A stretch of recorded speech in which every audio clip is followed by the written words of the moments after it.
Hello, good morning mga boss, madam. Ipasisilip ko lang po ang aking tanim na gabi. Gabi na malaki. Nandito siya sa isang drum.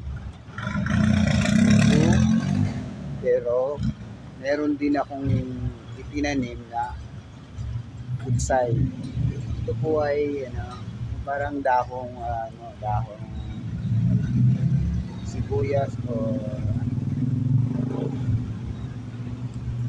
bawang, parang ganon.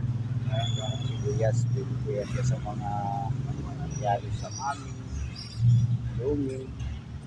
Marami po ito. Parang po eh. Ito po yung herbal na dahon. So marami po yan pwede paggagamitan. Kapag po, umili po kayo ng itlog. Yan. Pwede po yan siya. Ginagawa ko lang po dito. Pinuputol lang.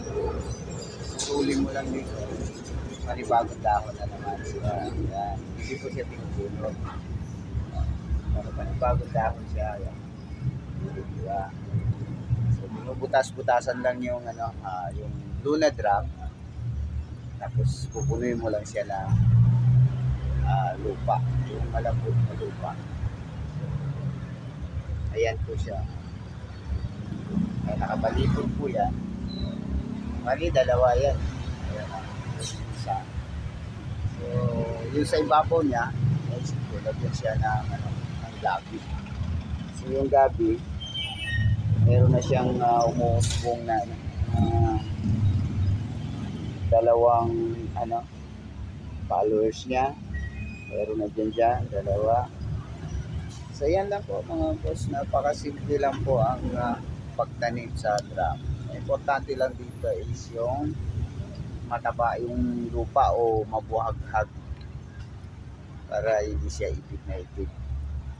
So itong meron din akong itinanim sa ibabaw nito. Iniwalay ko na kasi malaki na yung gabi. Nag-aagawan sila. So yung pwede na itong gamitin at pwede na rin ito itanim ulit. Yung luyang dilaw. Alam naman natin to kung gaano ka importante sa ating kalusugan yung luyang dilaw. So yan po muna mga boss, madam, thank you. Maraming salamat po sa inyong panonood at suporta. God bless.